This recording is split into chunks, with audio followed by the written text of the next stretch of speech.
자, 오늘은 여러분들 이제 뭐 해야 되죠? 화학 파트는 다 끝났고, 여러분들 화학 파트는 설명이 다 끝났고, 그 다음에 지난주에 전기와 자기에서 뭐 했었죠? 전기의 발생에 대해서 얘기해서 무슨 얘기 했었죠?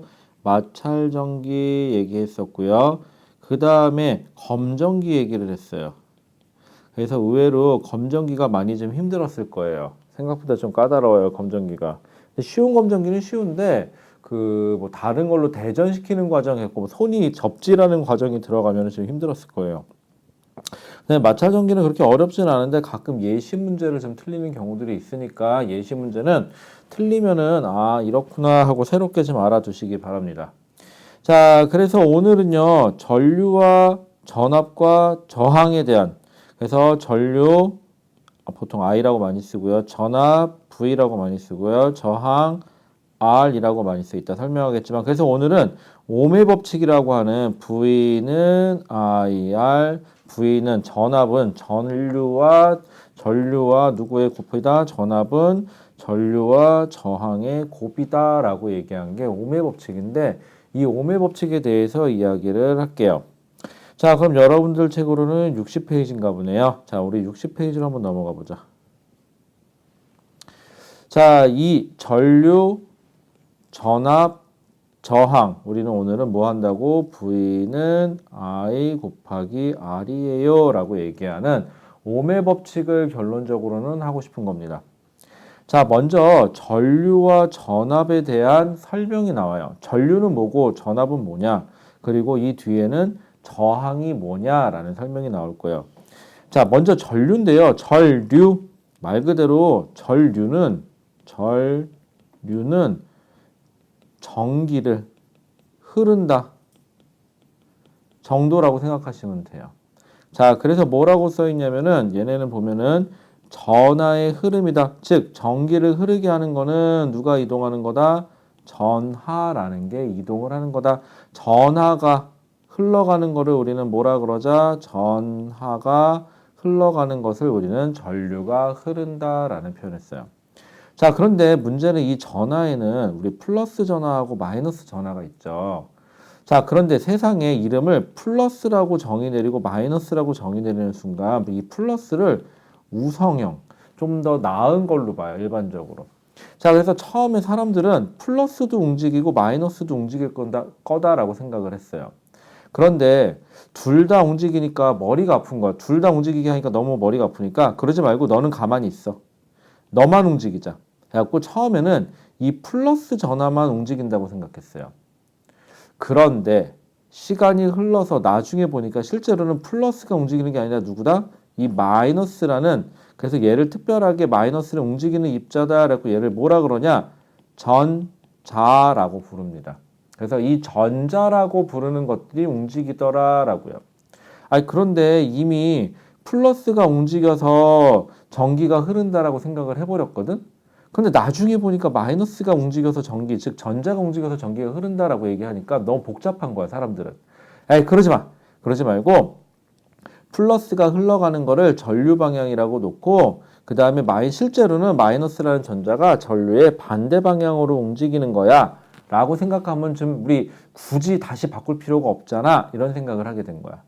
그래서 사람들은 어쩔 수 없이 플러스가 움직인다고 생각했는데 나중에 보니까 실제로는 마이너스가 움직이더라. 그래서 전류는 플러스가 움직이는 방향을 전류의 방향이라고 해놓고는 결론적으로는 누가 움직인다? 전자가 전류의 무슨 방향으로? 반대 방향으로 움직여요 라는 표현을 써요. 자, 그래서 어떻게 됐냐? 결론적으로는 이렇게 돼요. 정의를 책에 보면 이렇게 써 있어요. 전자가 이동 방향과 반대이다. 자, 전자의 이동 방향과 반대라고 전류의 방향을 정의한 이유는 다시 한번 얘기하지만 플러스가 움직이는 방향을 전류의 방향이라고 하자. 왜? 몰라 안 보이니까 이게. 보이지가 않으니까. 그런데 나중에 시대가 발달하고 보니까는 누가 움직이더라? 실제로는 플러스가 아니라 이놈의 마이너스가 플러스라고 썼다. 이놈의 마이너스가 즉 누가? 전자가 전류의 반대 방향으로 움직이는 게 맞더라. 왜? 실제로는 플러스는 움직인다, 안 움직인다? 안 움직인다. 그래서 처음에는 플러스가 움직인다고 생각했기 때문에 그걸 바꾸자니 귀찮으니까 나중에는 그냥 어쩔 수 없이 플러스가 움직이는 방향을 전류의 방향이라고 하자. 하지만 실질적으로 움직이는 거는 전자가 전류의 반대 방향으로 움직여요 라는 표현을 써요. 그래서 전류의 방향은 전자의 이동 방향과 반대다라는 이 희한한 현상이 생긴 겁니다. 자, 그 다음에 전자의 이동 방향은 그래서 어느 극에서 원래 전류는 어디서 흐른다고 얘기하면 여러분들 어렸을 때 배웠을 때는 전류는 플러스 극에서 시작해서 이 플러스 극에서 시작해서 나가요. 전류가. 그래서 전구를 통해서 어디로 마이너스 극으로 들어간다. 이게 전류의 방향이 맞아요. 그런데 나중에 알고 보니까는 플러스가 움직이지 않더라. 그래서 어쩔 수 없이 마이너스 극에서 전자가 나가서 실제로는 마이너스인 전자가 어디로 플러스 극으로 들어가더라. 그래서 전류의 방향은 플러스 기준으로 해놓으면 되는 거고요. 실제로 움직이는 거는 전자는 반대예요 라는 표현을 써요. 하지만 전류는 어디서 시작해서 플러스에서 시작해서 마이너스 극으로 들어가는 겁니다. 어디에? 전지의 바깥으로. 전지 안으로 가는 거 아니에요? 가끔 이렇게 그리는 사람도 있어요. 플러스에서 마이너스로 간다 했더니 플러스에서 마이너스 이렇게 간다고. 누가? 전류가. 아니에요. 건전지가 전류를 흐르게 하는 거니까 플러스에서 전류가 시작해서 전지의 마이너스 극으로 들어간다라는 표현을 써야 돼요. 하지만 이때 실제로 움직이는 건 누구다? 전자다. 그래서 전자는 마이너스 극에서 플러스 극으로 이동한다라는 희한한 소리를 하게 됐다. 자, 그 다음에 전류의 방향은 그래서 전자의 이동 방향과 전류의 이동 방향이 서로 반대가 현상이 나타나요. 어쩔 수 없는 거예요. 자, 전하의 흐름인데 전류는 이렇게 I라고 쓰는 거는 이름의 약자예요. 전류라는 이름은 우리 I라는 알파벳으로 치환하자 대문자 I로. 자, 그런데 단위는 A라고 쓰고 암페어라고 있습니다. 라고요. 자, 그래서 1암페어의 전류가 흐릅니다. 보다는 2암페어의 전류가 흐릅니다가 두 배의 전류가 흐르는 거라고 생각하시면 돼요. 그러면 1암페어보다는 2암페어가 누가? 전자가 더 많이 이동을 하는 거죠. 자, 전자가 더 많이 이동을 하는 거를 우리는 전류가 두 배가 되었다라는 표현을 씁니다. 좀 자세한 거는 나중에 할게요. 그냥 중등이니까 요 정도만 해봅시다. 뭐 단위 시간당 흘러가는 전하의 양 이렇게 얘기해야 되는데 뭐 이거는 조금 힘드니까. 자, 그 다음에 도선에서는 자 그래서 여기 보시면 빨간색으로 표시된 애들 있죠. 얘네가 플러스예요. 플러스는 움직이지 않아요. 이 상태에서 전류가 흐르지 않을 때도 이 마이너스인 작은 입자들이 전자인데 이 전자들은 자기 자리에서 그냥 진동을 해요. 무작위 진동을 해요. 얘네가 막 자기 자리에서 무작위 진동을 하니까 실질적으로는 평균값을 내면 어디 가요? 안 가요? 안 가요. 이게 전류가 흐르지 않을 때예요. 자, 그래서 전자들은 한 방향으로 흐르지 않는다지 여러 방향으로는 불규칙하게 움직인다. 그래서 평균값으로는 움직임이 없는 거다. 하지만 움직이기는 한다. 하지만 어느 특정 방향은 없다. 자, 그런데 전류가 흐를 때는 보는 것처럼 전자들이 특정 방향으로 이동을 하더라. 자, 그럼 이 그림과 같은 경우는 전자가 어느 쪽으로 움직이죠? 지금 오른쪽으로 전자가 움직이죠. 그럼 실질적으로 전류는 어느 쪽으로? 왼쪽으로 전류가 흘러야 되니 얘는 플러스 극이 오른쪽에 있고 오른쪽에서 왼쪽으로 전류가 플러스 극에서 마이너스 극으로 플러스 극에서 마이너스 극으로 전류가 흐르고 있어요. 그래서 이 전자가 움직이는 방향의 반대 방향으로 플러스 마이너스 잡아주시면 되고요. 전류의 방향 잡아주시면 되고요. 자, 그래서 뭐라고 되어 있냐면 전지의 마이너스 극에서 플러스 극으로 뭐가 이동한다? 전자가 이동한다라는 표현을 쓰셔야 돼요. 전류는 반대입니다. 자, 그 다음에 전압. 지금 누가 움직였냐면 전자가 움직였죠. 그런데 이 전자가 움직이게 할 수 있는, 즉 전자를 움직이게 할 수 있는 능력이 있어야 되는데 그 능력을 뭐라 그런다? 전압이다. 자, 그럼 여기서는 전기 회로에서 전류를 흐르게 하는 능력이다. 즉 전류가 흘러가는 방향의 반대 방향으로 전자를 움직이게 할 수 있는 능력이다. 그럼 전압은 보통 우리가 V, 이름을 V라고 쓰고요. 단위도 V라고 써요. 얘는 똑같죠. 그래서 뭐라고 읽느냐? 볼트라고 읽습니다. 여러분들 가정집에서 220V라는 전기가 들어옵니다. 그런 거는 우리 집에 전압이 220V구나. 그 다음에 여러분들 멀티탭 같은 거에 보면은 멀티탭에는 아마 이렇게 써 있을 거예요. 15 대문자 A 이렇게 써 있을 거예요. 이거는 우리 집 멀티탭에는 15A라는 전류가 최대값으로 흐를 수 있구나 라는 거예요. 자, 자세한 거는 뭐 전력이니 이런 것들은 여러분들 지금 안 하니까 좀 나중에 하시면 되고요. 여기 보시면 요 얘기가 나와요. 아까 전류가 전자가 지나가는 양이라 그랬죠. 자, 1A 보다는 2A가 전자가 지나가는 양이 훨씬 더 어떻다? 많다. 자, 근데 뭐가 많다는 소리냐면 어떠한 단면을 전자가 지나갈 건데 이 전자가 지나가는 양이 1A보다는 2A가 많다. 다만 여기가 중요해요. 1초 동안. 1초 동안 지나가는 전자의 양이 1A보다는 2A가 2배 더 많다. 근데 왜 이렇게 시간이 1초라는 시간이 중요하냐면은 예를 들어서 1초에 100개가 지나갔다. 1A가. 그럼 2A는 1초에 몇 개가 지나가야 돼요? 200개가 지나가면 되는 거거든요. 근데 문제는 시간을 늘리면 이 시간을 늘리면 얘도 늘어나죠. 그래서 같은 전류여도 1초당 몇 개가 지나가냐는 개념이에요. 그래서 초당 지나가는 개수, 전자가 지나가는 개수를 전류라고 한다라고 합시다. 여기 보면 이만큼의 전자가 지나간다고 얘기하는데 이 숫자는 아직은 모르셔도 돼요. 6.25 곱하기 10에 18승계의 전자가 지나간다는데 이거는 나중에 합시다. 자, 그 다음에 우리가 보통 전기를 물의 흐름과 많이 비교를 해요. 지금 방금도 흐를 U자를 많이 쓰죠. 자, 우리 물에서는요, 물이 흘러가는 거, 물이 흘러가죠, 실제로. 그 다음에 물이 압력이 생기는 걸 수압이라는 표현을 쓰죠. 전기에서는 그 대신에 전압이라는 표현을 쓰면 되고, 그 다음에 여기 보시는 것처럼 그러면 물이 지나갈 수 있는 어떤 능력을 만들어주는 걸 누가 해요? 펌프에서 그 역할을 해준다면 이 전기회로에서는 누가? 전지가 그 역할을 해줄 거예요. 그래서 펌프가 전지 역할이고 그 다음에 여기 밸브 열었다 닫았다 하는 게 여기서는 누가? 스위치가 그 역할을 해줄 것이고 자, 그 다음에 물의 높이 차이에서 위치 에너지가 발생하거든요. 자, 여기서는 그 에너지에 해당하는 게 전지의 뭐에 해당한다? 전압에 해당한다. 자, 그 다음에 물의 흐름, 물이 흘러가는 거를 뭘로 비유하죠? 전기에서는 전기가 흘러가는 거니까 전류가 흘러가는 걸로 비례하면 되고. 자, 여기서 물레방아가 회전하는 거를 뭔가가 움직이면 회전하는 거를 전기에서는 전기 저항인 여기서는 전구가 되겠죠. 자, 그 다음에 수도관이 여기서는 뭔가 전선 혹은 도선, 전기가 흐르는 선이다라고 도선 혹은 전선이라는 표현을 쓰죠. 우리는 보통 전선이라는 표현을 많이 쓰죠. 됐을까요? 그래서 요거 매칭하는 거 가끔 시험에 물어보니까 좀 알고 계십시오. 자, 그 다음에 전압과 전류가 얼마나 흐르는지 우리가 눈으로 봐서는 알 수가 없죠. 그래서 얼마나 잘 흐르는지를 전압을 얼마나 잘 흐르는지를 측정해 주는 걸 전압계, 전류가 얼마나 잘 흐르는지를 보여주는 거를 전류계라고 표현을 합니다. 당연히 전류계는 뭘 측정해 주고 전류를 측정해 주겠죠. 단위는 암페어. 전압계는 당연히 전압을 측정해 줄 거고 단위는 볼트. 자, 그럼 당연한 건데 여기 보시면은 전류계를 전기회로에 직렬로 연결해라 혹은 전압계는 전기회로에 병렬로 연결해라 라는 표현이 나오거든요. 자, 그런데 이거 여러분들은 지금 못해요.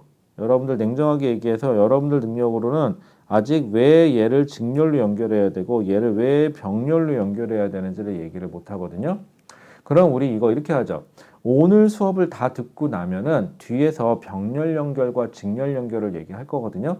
그것까지 다 마스터한 다음에 다시 넘어와서 왜 얘네들을 직렬 연결, 병렬 연결을 하는지를 다시 한번 설명해 드릴게요. 하지만 지금 당장은 일단은 암기사항이에요. 일단은 기억해 주세요. 왜냐하면 이게 생각해보면 나중에 다 배우고 생각해보면 얘는 뭘로 연결해야겠다 얘를 뭘로 연결해야겠다 나오긴 나오는데 지금 당장은 일단은 좀 외워놓으시는 게 그래서 나중에 뭐가 물어보면 그게 그래서 그래 이렇게 얘기를 해야지 근데 처음부터는 모르니까 뭐 얘기를 못하니까 처음에는 좀 외워놓을게요. 전류계는 직렬로 연결하고요. 전압계는 병렬로 연결한다 하나만 기억해 주시고요. 그 다음에 둘 다 동일한 사항인데요. 전지의 플러스 극은 플러스 단자예요. 얘도 플러스 극은 플러스 단자에 연결을 해주셔야 되고요. 대신 여기 마이너스 단자가 총 3개가 있어요. 여기도 마이너스 단자가 총 3개가 있거든요. 어쨌거나 마이너스 극은 마이너스 단자에, 마이너스 극은 마이너스 단자에 연결을 합니다. 자, 그런데 이게 웃긴 게 뭐냐면 여기 보시면은 선이 이렇게 숫자가 쭉 써 있고 숫자가 밑에서 보시면 50 여기 M이라고 써 있죠. 이거 어떻게 읽는 거냐면 A는 암페어라고 읽는 거라면은 M 소문자 M의 A 그러면 이거 밀리 암페어라는 뜻이에요. 참고로 1밀리는 1000 밀리 암페어가 1암페어예요. 밀리라는 거는 그냥 공 개수를 뜻하는 것 뿐이거든요. 1000 밀리 암페어가 1암페어입니다. 참고로 이게 왜 이렇게 해줘야 되냐면은 이 기계는요. 뭔가 값을 측정했는데 지금 요만큼 측정이 됐죠. 근데 얘가 이걸 넘어가 버리면 얘가 망가져요. 그래서 처음에는 어떻게 하느냐? 어떤 회로에 이 지금 회로를 연결하는데 이 회로의 전류가 얼마가 흐르는지 알 수가 없어요. 그러면 최고 큰 값까지만 측정하는 걸로 연결을 해주셔야 돼요. 처음에 5A짜리에다 연결을 해주세요. 그럼 얘는 최대 5A까지 측정이 되는 거예요. 지금 처음부터 끝까지가. 그때 막대가 요 정도에서 멈췄다. 아니다. 좀 작아서 요 정도에서 멈췄다. 그럼 너무 숫자가 작으니까 잘 안 보이죠? 그럴 때는 측정할 수 있는 최대값을 조금 더 작은 단위, 조금 더 작은 단위로 옮겨주시는 거예요. 예를 들어 볼게요. 얘는 5A짜리는 이만한 자예요. 그래서 길이를 쟀을 때 이만큼을 잴 수 있다면 얘는 최고가 작아요. 너무 작아. 그래서 이거보다 큰 물체를 재면 잴 수가 없죠.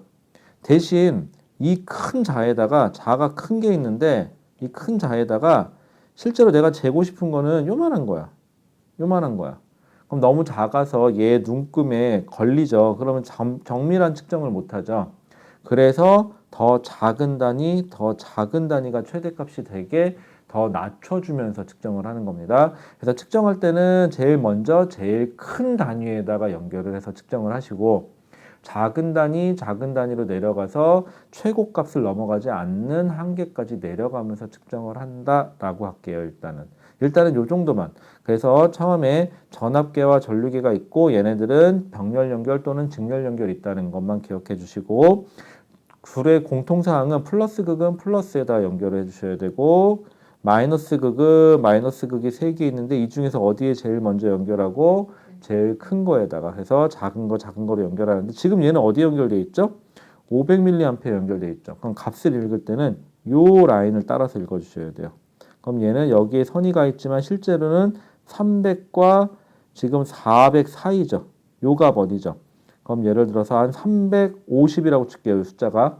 그럼 350 밀리암페어가 되는 거예요. 만약에 지금 이 상태에서 여기다 연결했었다 얘를. 근데 눈금이 이렇게 찍혔다. 그럼 얘는 3.5 암페어가 되는 거고. 그래서 요 끝단자의 숫자에 해당하는 그 값을 읽으셔야 돼요. 그래서 이렇게 읽어가는 거예요. 요게 해상도가 더 낮은 단위를 측정하기 위해서 이렇게 하는 거긴 한데 이게 좀 아이러니한 거는 요즘 장치는 이럴 필요가 없어요. 알아서 스케일을 변형해 주니까 상관이 없는데 이건 되게 구닥다리 방식이긴 한데 여러분들 시험 문제는 요게 나오니까 요걸 꼭 알고 계시기 바랍니다. 자, 그래서 눈금 입는 법 해갖고 여기 예시가 하나 나와 있죠. 여기 보시면은 5A, 500mA, 5mA가 돼 있는데 만약에 5A에다 연결을 했다. 그러면 얘는 어디에다 읽어야 돼요? 요 위에 있는 3, 그러니까 단위는 3A가 되는 거고 만약에 얘를 다시 500mA에다 연결했는데 이렇게 찍혔다. 그럼 500이 끝인 걸 따라가서 얘는 300mA구나. 50mA에다 연결을 했다. 근데 그러면 여기가 나왔다. 그럼 요 값에서 이렇게 따라가서 얘는 30mA구나. 이렇게 읽어오시면 되는 겁니다. 그렇게 어렵지는 않아요. 자, 얘도 마찬가지예요. 얘도 똑같고 얘도 똑같기는 한데 연결할 때는 큰 값부터 연결을 하셔라. 그것만 좀 기억해 주시면 될 것 같아요. 자, 그 다음에 얘를 만약에 극을 반대로 연결하잖아요. 얘를 만약에 플러스과 마이너스 극을 반대로 연결하면 이 값이 여기 보시면 0 보이나요?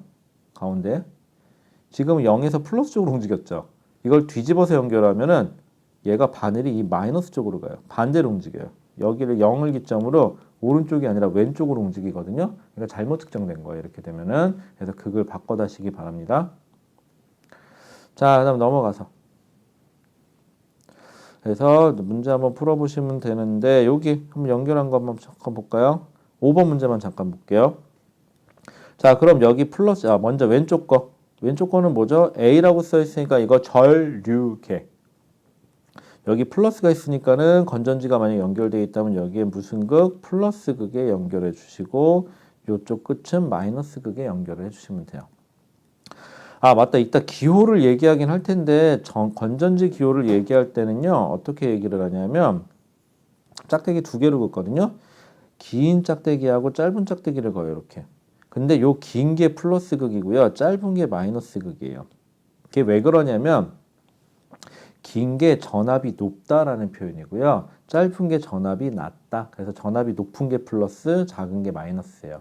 그래서 기호로 표시하면 이렇게 기호로 표시해 주시고 이렇게 기호가 표시되고요.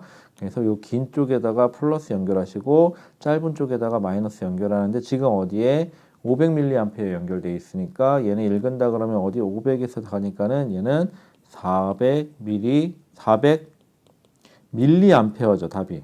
그런데 문제는 조심하세요. 전류의 세기를 암페어로 써놨죠.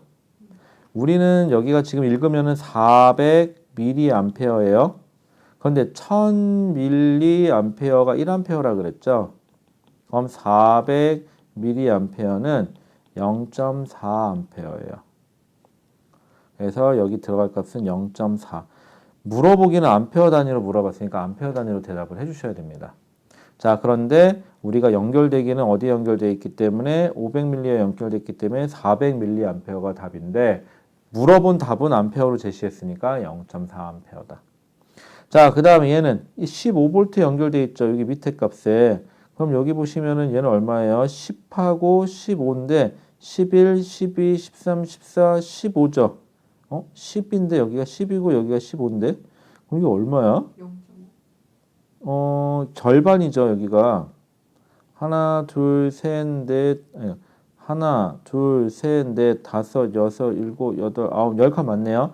그럼 10하고 15 사이죠, 정확하게. 그러면은 얘는 12.5가 되겠네요. 10하고 15. 왜냐면 얘는 어디 연결돼 있죠? 15에 연결돼 있으니까 15가 끝인 거에서 따라가셔야 돼요. 그래서 10하고 15 사이니까는 얼마? 12.5V가 되겠네요.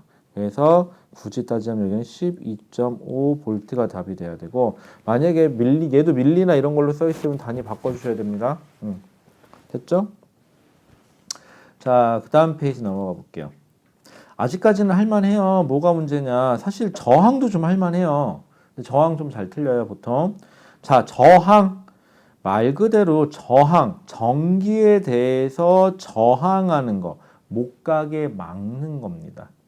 자, 그럼 무슨 뜻이냐? 여기 전선이 있는데 전자가 가겠죠? 전자가 가는 방향이 어느 방향으로? 반대 방향으로 뭐가 흐른다?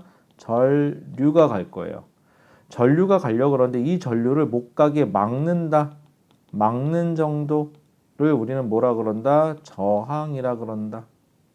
자, 그래서 여기서는 전기회로에서 전류가 흐르는 것을 방해하는 정도라고 되어 있네요.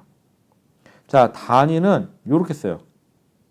요렇게 쓴다고 되어 있는데 우리는 그냥 편의상 요렇게 많이 써요. 요렇게. 자, 이거를 뭐라 그런다? 옴이라는 단위를 쓴다. 저항의 이름은 저항 레지스턴트의 약자로 보통 R이라고 많이 씁니다.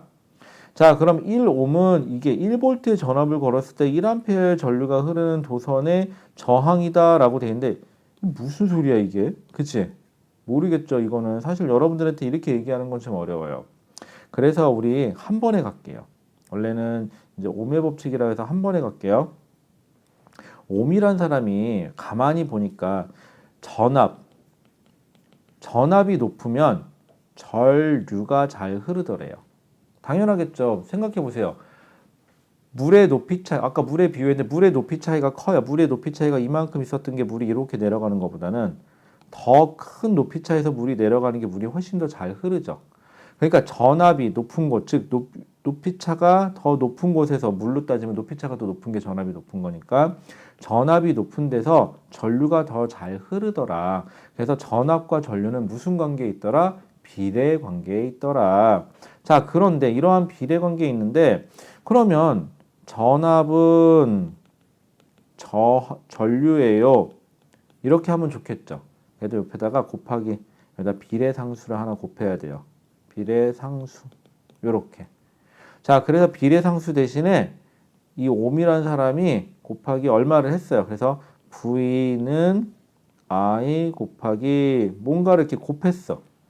그러고 봤더니 이 사람이 가만히 보니까 같은 전압일 때 이 값이, 자, 여기 있는 이 상수값이 커지면 이 전류값이 어떻게 돼야 돼요? 작아지는 거죠. 뭔진 모르겠는데 이 값이 커지면 전류가 못 가더래. 그럼 전류가 못 가게 막는 거를 우리는 아까 뭐라 했죠? 저항이라 그랬죠. 아, 그래서 이 괄호 안에 있는 요소를 저항이라고 하자. 그래서 전압은 전류 곱하기 저항으로 표시해요. 그래서 이거를 요 저항을 제시한 사람의 이름이 옴이라는 사람이라고 했고 이거를 옴의 법칙이라고 불러요. 그래서 아까도 서두 얘기했지만 V는 IR이라는 용어가 여기서 나옵니다. 자, 그래서 여기 보시면은 1옴은 1볼트의 전압이 걸렸을 때 1A의 전류가 흐르는, 자, 그럼 얘는 뭐냐면 1 여기다 바꿀게요, 숫자를. 얘의 전압이 1볼트일 때 전류가 1A 흐를 때 그때 저항값을 얘를 뭐라 그러자? 1옴이라고 하자. 이렇게 정의되는 것 뿐이에요. 그래서 이거를 말로 표현한 게 이 표현인데 이게 모르겠어요. 저는 물리라는 사람이라서 그런지 수식으로 하는 게 좀 더 편하고요. 글로 쓰는 게 좀 더 부자연스러워요. 그래서 수식으로 표현하면 이렇게 되고요. 그러면 저항이 생기는 이유는 뭐냐? 저항이 생기는 이유는 이렇게 전선이 있으면, 도선이 있죠. 도선이 있으면 플러스 입자들이 이렇게 존재를 할 거예요. 그리고 전자들이, 전류가 만약에 왼쪽으로 간다고 칠게요. 그러면은 마이너스 입자들이 어느 쪽으로 가죠? 마이너스 입자들이 오른쪽으로 가야 되죠. 전류의 반대니까. 근데 얘가 막 가다가 다른 원자들하고 자꾸, 다른 이온이나 원자들하고 자꾸 부딪혀요. 다른 입자들하고. 그래서 이런 것들이 부딪히다 보니까는 못 가게 막겠죠. 그래서 이러한 요소를 저항이라고 얘기를 합니다. 의미적으로 얘기하면. 그래서 전류가 흐를 때 전자들이 이동하면서 다른 원자들과 충돌하기 때문에 못 가게 막는 저항이 발생한다. 자, 그런데 이 저항이라는 거는 원자의 배치 때문에 나타나는 거라면 이 원자의 배치라는 거는 물질의 종류마다 달라지기 때문에 여기 나온 것처럼 물질마다 원자의 배치 상태나 이런 것들이 달라지기 때문에 원자와 전자가 충돌하는 정도가 달라요. 그래서 물질마다 저항 값은 달라집니다. 하지만 같은 물질이면은 저항하는 정도는 어때야 돼요? 같아야 되고 다른 물질이면은 같은 조건이어도 저항하는 정도가 달라질 수 있습니다. 자, 그러면 저항은 뭐랑 관련이 있느냐? 길이와 면적에 관련이 있어요. 잘 생각해 보세요. 길이가 길어진다는 거는 여러분들이 이렇게 생각해 보죠. 여기서부터 여기까지만 뛰어가라 그랬는데 갑자기 엄마가 그러지 마. 그러지 말고 우리 아들, 딸 여기서부터 여기까지 뛰어가. 그럼 어떻죠? 여기까지 가는 동안에 몇 개만 부딪히면 되는데 여기는 여기서부터 여기까지 전자가 부딪히면서 가야 되겠죠. 그러니까 저항이 어떻게 돼요? 더 커지겠네요. 그래서 저항은 길이가 길어지면 저항이 어떻게 돼요? 증가해요. 자, 그런데 면적이 넓어지는 건 어떤 현상이 생기느냐? 면적이 넓어지는 거는 면적이 좁을 때는, 도선이 면적이 좁을 때는 전자가 가는 길이 여기밖에 없어요. 갈 수 있는 길이 요렇게밖에. 그런데 면적이 넓어지면 어떻게 될까요? 면적이 넓어지면, 전선의 면적이 넓어지면 전자가 이쪽으로도 갈 수 있고 어느 방향으로든 좀 피해가면서 갈 수 있겠죠. 그러다 보니까 전선이 굵어지면 저항값은 줄어들어요. 자, 정리해 볼게요. 전선이 길어지면 저항값은 커지고 단면적이 커지면 저항값은 작아져요. 그래서 우리가 잘 알고 있는 게 있어요. 분모, 분자라는 표현을 써볼게요. 어떤 특정한 x라는 값은 분모가 커지면 x값은 작아져요. 분자가 커지면 x값은 같이 커지죠. 이 정도는 잘 알고 있어요. 그래서 저항은 어떻게 해주느냐? 저항이라는 요소는 전선의 길이에는 비례해요. 전선이 길어지면, 자, 전선이 2배 길어졌다. 저항도 몇 배 커진다? 2배 커진다. 자, 그럼 면적에는 반비례해요. 면적이 2배 커졌다. 저항은 2배 감소한다. 라는 표현이 있어요. 자, 그래서 이렇게 표현을 하는데 여기 앞에 사실은 요 앞에 뭐 비례상수값이 곱해져야 되거든요. 요 비례상수값은 그냥 물질 특성. 즉 같은 물질이면 요 값이 똑같아요. 같은 물질이면. 그래서 같은 물질이면 길이만 2배 증가하면 저항도 몇 배 증가한다? 2배 증가한다. 그런데 이 값 자체가 작은 애들이 있어요. 이런 애들은 더 길게 만들어도 저항이 잘 커지지 않는다. 뭐 이런 표현을 쓰면 되겠죠. 자, 그래서 아까 얘기한 전압과 전류인데, 그래서 우리는 이런 형태보다는 V는 IR 요 형태로 기억을 해주시고요. 여러분들 이거 이항할 수 있잖아요. 이항해가지고 다른 형태로 만들어서 쓰시는 걸 좀 추천드립니다. 자, 그럼 여기 보시면은 여러분들 그래프가 총 3개가 나오는데, 이렇게 우상향 되는 애들은 다 이거 무슨 관계예요? 비례 관계예요. 그런데 여기 보시면 이렇게 곡선으로 내려왔죠. 이거 반비례 관계예요. 여러분들 착각하시는데 그래프가 있을 때 이렇게 내려가면 이거 반비례 아니냐는데 이것도 비례 관계예요. 음의 비례여서 그렇지. 그러니까 직선 형태로 올라가거나 내려가는 건 비례입니다. 대신 곡선으로 이렇게 나타나야 반비례 그래프가 나와요. 자, 여기서 반비례 요소는 뭐 있을까? 자, 이렇게 따져보세요. V는 IR. 여기 보시면은 전압과 전류는 무슨 관계죠? 비례 관계죠. 맞아요. 그 다음에 전압과 저항도 비례 관계예요. 하지만 전류와 저항은 무슨 관계예요? 반비례 관계죠. 이렇게. 그래서 그래프를 이렇게 그려주시면 됩니다. 대신 조심하실 게 있어요. 우리 V는 IR이면 R은 I분의 V죠. 자, 그런데 요 그림, 왼쪽 그림이 여러분들 제일 힘들어하는 그림인데 여기서 여러분들 많이 물어보는 게 요 기울기 값. 기울기 정의할 줄 알죠? 기울기 값이 뭐냐? 그러면 얘는 기울기 값이 어떻게 돼요? 기울기가 x 증가량분의 즉 전압분의 뭐가 되는 거죠? 전류가 되는 거죠. 그런데 오음의 법칙에 따지면 V는 IR이니까 저항 R은 I분의 V예요. 근데 얘는 어떻죠? 전압분의 전류죠. 그러니까 이 기울기 값은 저항이라고 하면 안 되고 뭐라 그래야 돼요? 저항분의 1의 값에 해당합니다. 라고 표시를 하셔야 돼요. 그래서 문제마다 이 x값과 y값을 서로 뒤바꿔서 써주는 경우가 많거든요. 그러면 기울기가 무조건 저항이 아니죠. 저항일 수도 있고 저항분의 1일 수도 있어요. 그러니까 이거는 여러분들이 꼭 찾아서 확인을 하셔야 됩니다. 안 그러면 안 돼요. 그리고 요게 반비례 그래프라는 것 좀 꼭 잊지 마시고. 자, 그럼 여기 예시 하나가 있네요. 예시가 있는데 뭐 이런 식이야. 먼저 기울기가 뭘 뜻하는지를 찾아야 돼요. 자, 여기서는 기울기가 어떻게 정의되죠? 기울기가 전압분의 전류죠. 이렇게. 자, 그런데 V는 IR 써놓고 R은 I분의 V네. 그럼 이거랑 이거랑 반대지 지금. 아, 얘는 저항분의 1이구나. 만약에 저항값을 물어보면 이대로 기울기를 하면 된다, 안 된다? 안 된다. 자, 그러면은 얘는 기울기가 누가 더 큰 거야, 지금? 이게 더 큰 거죠. 그럼 저항은 반비례잖아. 그럼 저항은 누가 더 큰 거죠? 나가 저항이 더 큰 거예요, 지금. 기울기가 몇 배죠? 여기서 2배죠. 그러니까 저항은 R이 몇 배 더 커야 돼요? 가보다 2배 더 커야 된다. 반비례예요. 근데 이 값이 만약에 여기 전압과 전류를 또 바꿔서 그래프를 그려줬다. 그럼 이제는 기울기가 큰 게 저항이 크다가 돼야 돼요. 그러니까 요거 바뀌니까 꼭 생각해 보세요. 커피 한 잔 마시고 합시다. 자, 그 다음에 그래서 비례, 반비례 좀 조심하시고. 자, 이제 오늘에서 제일 힘든 거 하나 할게요. 사실 여기까지만은 기울기, 저항은 이거 기울기만 잘하면 되니까 크게 문제될 건 없어요. 이제 문제가 되는 건 뭐냐? 이 바로 다음이에요. 자, 이 다음 가기 전에 우리 연습 하나만 해보죠.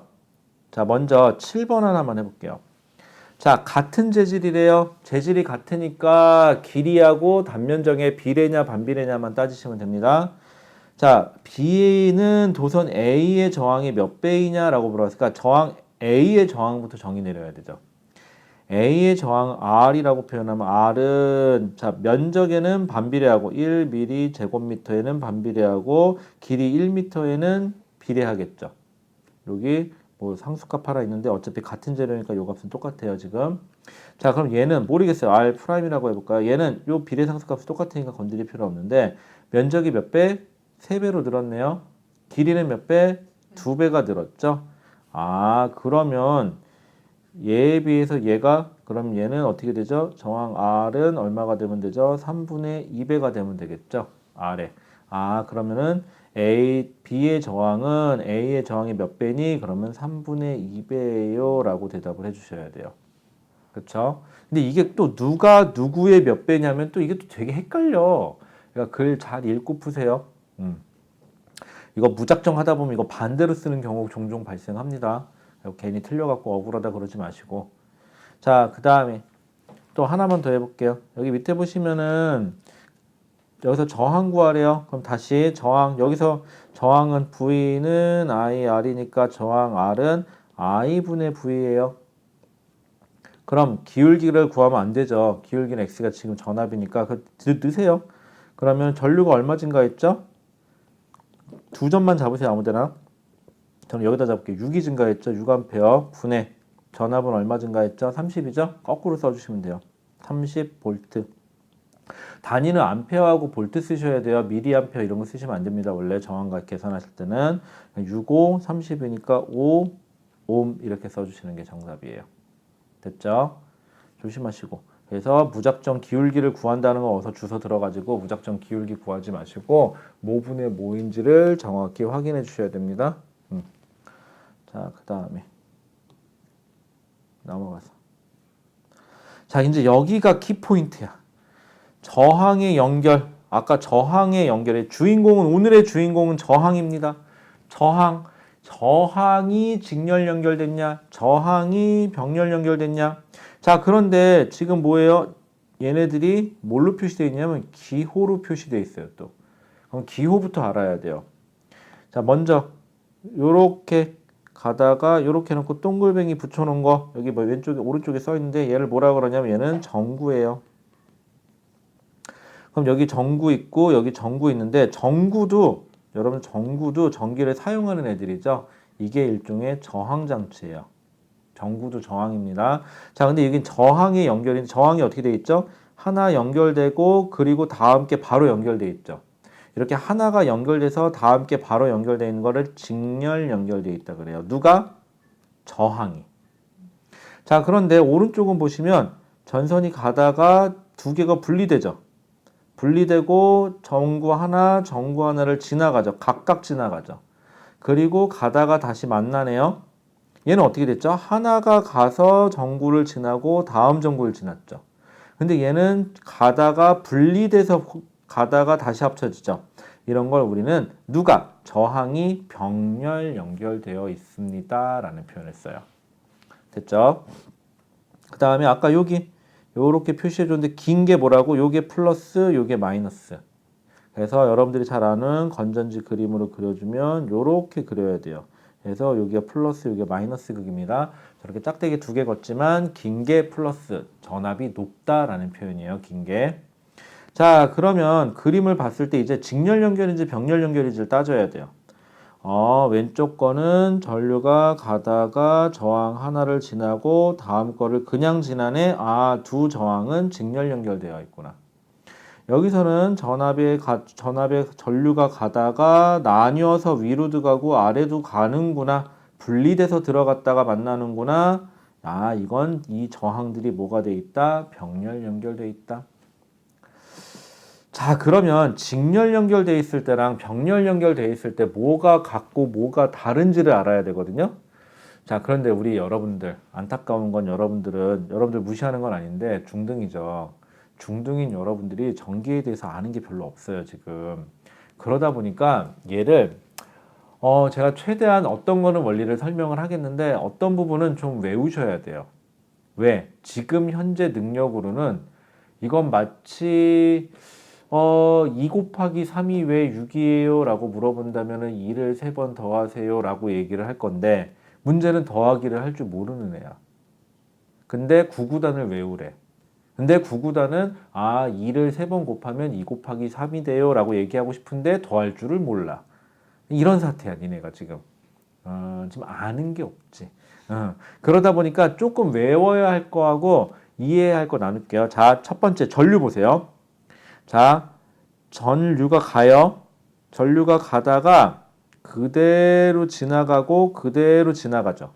자, 전류는 아까 뭐라 그랬죠? 전류는 1초에 전자가 얼마나 지나가냐죠. 자, 여기 1초에 10개의 전자가 지나간다고 할게요. 자, 갑니다. 여기도 몇 개가 지나가죠? 1초에 10개. 근데 다른 데 빠져나간 데가 없으니까 여기도 1초에 몇 개가 지나가야 돼요? 10개. 그래서 직렬 연결되면 저항 1과 저항 2에 흐르는 전류의 크기가 어떻다? 같다라는 표현을 써주셔야 돼요. 그러면 병렬엔 이게 안 되냐? 자, 1초에 10개가 간다고 칠게요. 가다가 길이 분리가 됐어요. 그래서 이쪽으로 1초당 3개가 지나가고 이쪽으로 나머지 7개가 지나간다고 쳐볼게요.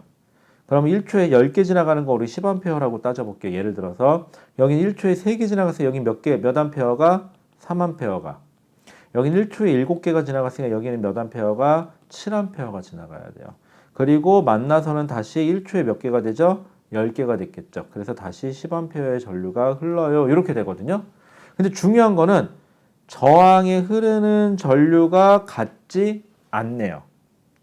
물론 우연히 같을 수는 있어요. 여기도 5개, 여기도 5개 지나갈 수는 있죠. 하지만 총 보내준 개수가 다 이쪽으로 지나갈 수는 없어요. 그러다 보니까 우연일지는 모르겠지만은 직렬 연결에서는 이쪽과 이쪽으로 흐르는 전류가 같으라는 법이 없어요. 그러면 전류는 누구만 같다? 직렬 연결만 같다. 직렬 연결만 저항이 직렬 연결됐을 때가 전류가 같다. 하나만 기억해 주시고요. 두 번째, 전압은 누구한테 같냐? 전압도 누군가 같아요. 우리 속된 말로 통박이 있다면 눈치채겠지만 전압은 누구한테 똑같을까요? 병렬 연결할 때가 똑같아요. 왜 그러느냐? 자, 전하가 가는데 전하가 가는 에너지가 이제 전압인데 여기서 가다가 일부를 써요. 에너지가 줄었죠. 그 다음에 여기를 가면서 에너지를 또 써요. 그러다 보니까 전자가 가지고 있는 에너지가 여기다 일부 쓰고 여기다 일부 써야 되기 때문에 같을 수가 없어요. 자, 근데 아까 여기 다시 초당 1초에 10개의 전자가 지나간다고 칩시다.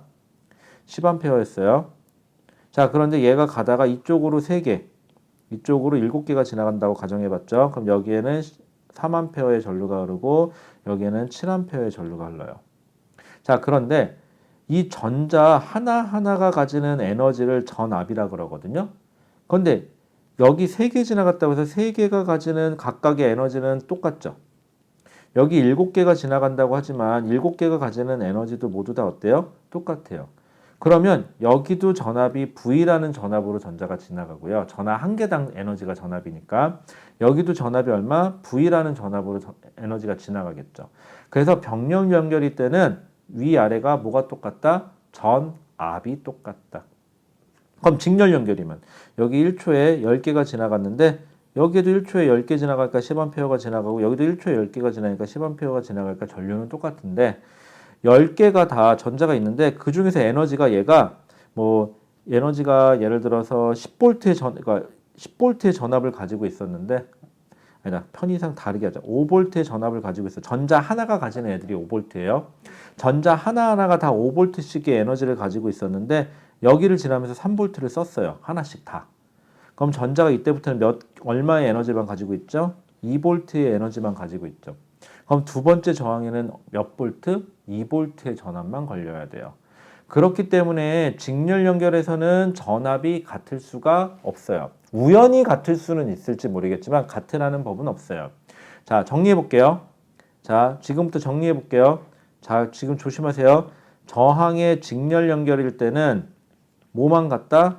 전류가 같다. 병렬 연결일 때 누가? 저항의 병렬 연결일 때는 뭐가 같다? 전압이 같다. 이것만 지금 기억해 주세요. 그래서 전류의 세기는 직렬 연결일 때가 같다. 전압의 세기는 병렬 연결일 때가 같다. 이렇게만 기억해 주시면 되고요. 자, 또 하나.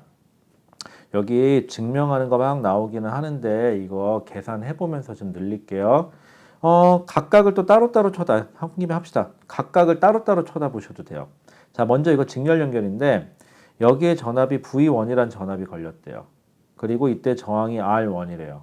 그리고 전류가 I1이 흐른다고 치면 여기서는 뭐가 성립해야 돼요? 역시 ohm의 법칙이 성립해야 돼요. 그래서 V1은 R1 곱하기 I1 이렇게 성립해야 되고 이쪽에서는 오른쪽에서는 V2는 R2 곱하기 I2 이런 식으로 성립해야 돼요.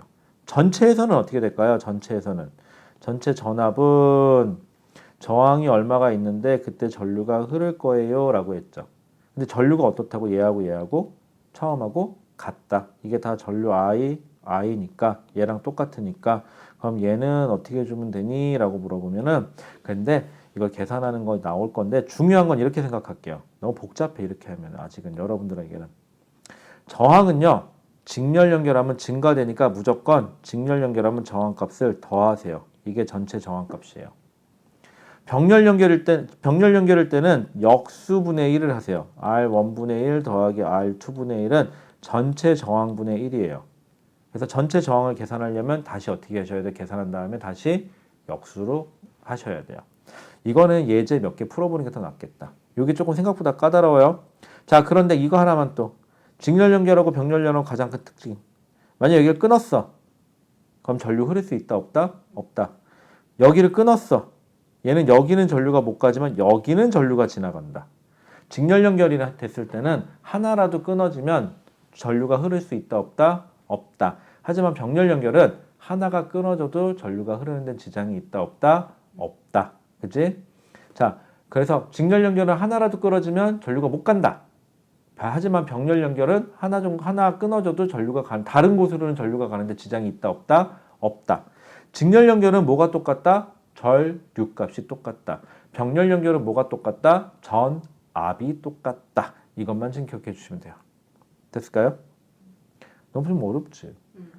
그래서 이거 어려워 생각보다. 문제 몇 개 풀어봐야 돼. 여기는 문제 좀 풀어보다 보면 감이 잡히는데 이게 어려워 생각보다. 무슨 고3들도 잘 못하는 걸 왜 니들이 해야 되는지 잘 모르겠는데 어쨌거나 그래. 자, 그 다음에 직렬 연결과 병렬 연결의 가장 큰 특징. 직렬 연결은 여기 있는 거 다 읽어보면 하나가 끊어지면 무조건 전류가 흐르지 못한다. 병렬 연결은 다 읽어보면 전압은 다 어떻다? 똑같다. 그리고 하나가 끊어져도 다른데 흐르는 데는 지장이 있다 없다? 없다. 다른데 전압도 바뀐다 안 바뀐다? 안 바뀐다. 끝. 한번 읽어보셔. 그래서 그 얘기 나오니까 한번 읽어보시면 될 것 같고요. 우리 딱 두 개만 풀어볼게요. 12번하고 13번 두 개만 풀어볼 건데 자, 지금 영상 보시는 분들은 영상 잠깐 멈춰놓고 문제 한번 쭉 읽어보시고 얼마나 어려운지 한번 좀 체감을 해보시기 바랍니다. 자, 저희는 그냥 편의상 풀게요. 자, 오른쪽 그림과 같이 12번부터 볼게요. 자, 오른쪽 그림과 같이 3옴하고 6옴이 무슨 연결되어 있는 거죠? 직렬 연결되어 있어요. 그러면 우리 여기다가 흐르는 전류의 값이 둘이 어떻다? 같다. 자, 그런데 자 18V의 전압을 걸어줬더니 얼마의 전류가 흐르더라? 플러스, 그러니까 전류가 이 방향으로 나가야겠죠? 전체 전류가 2A의 전류가 흐른다. 그러면은 여기도 얼마? 2A의 전류, 여기도 얼마? 2A의 전류가 흐른다. 여기까지 고칠게요. 자, 그 다음에 이게 사실은 외울 필요가 없는 게 우리 요거 3옴짜리 하나만 봐요. V는 IR이죠. 자, 얘가 얼만큼의 전압이 걸리는지 모르겠어 지금. 그런데 전류가 얼마? 2A니까 숫자만 쓸게요. 저항이 얼마? 3옴이니까 몇 볼트? 6볼트의 전압을 써야 되겠죠. 얘는 6볼트의 전압이 흘러야 돼요. 자, 근데 직렬 연결에서는 전압이 같다는 소리 한 적 없어요. 자, 또 얘만 보세요.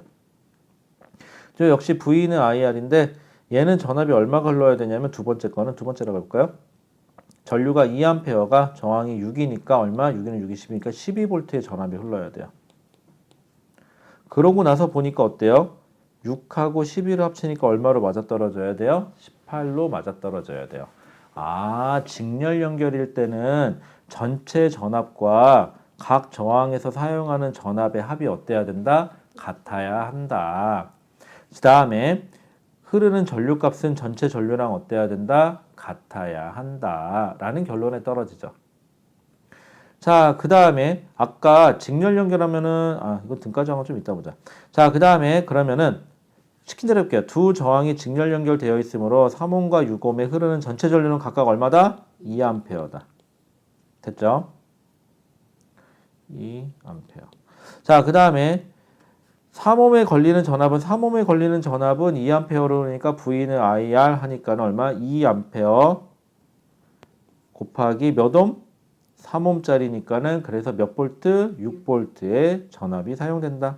자, 3옴과 6옴에 걸릴 저항에 걸리는 전압비는 V는 IR인데 전류가 똑같죠. 자, V는 IR인데 요게 똑같죠, 두고. 그럼 요거의 비율은 누구의 비율 따라간다? 저항의 비율 따라간다. 몇 대 몇? 3옴 대 6옴이니까 1대 2다. 이렇게 하시면 되겠죠. 실제로 계산해봐도 6V, 12V니까. 그래서 다시 이걸 또 비율로 나눠 가져도 되긴 하는데 그렇게까지 하기엔 좀 머리 아프니까 아직은 좀 연습 좀 해야 돼요. 자, 그 다음에 그 밑에 거 이번에 병렬 연결이에요. 자, 병렬 연결이면 뭐가 똑같다? 압이 똑같으니까 여기도 몇 볼트? 6볼트. 여기도 몇 볼트? 6볼트. 그럼 우리 전류 계산할 수 있죠, 이제 거꾸로. 자, V는 IR이니까 몇 볼트? 6볼트짜리가 몇 옴? 3옴이니까는 전류는 몇 암페어? 2A겠네. 그럼 여기는 몇 암페어가 흐르고 2A가 흐르고 여기는 1A가 흐르고 합이 몇 암페어가 흘러야 되죠? 그렇지. 그럼 한번 볼까요? 3A가 여기서 나간 거예요, 지금. 자, 그러면은 걸리는 전압은 몇 볼트로 갔다? 6볼트로 갔다. 자, 3옴에 흐르는 전류의 세기는 그럼 어떻게 하면 돼요? 3옴에 흐르는 전류의 세기는 3옴분의 6볼트니까 몇 암페어? 2A. 됐죠? 자, 근데 저항에 흐르는 전류비는 지금 저항에 더 크니까 작네? 저항의 역수네? 그래서 저항비가 1대 2니까 전류비는 2대 1이다가 돼야 돼요.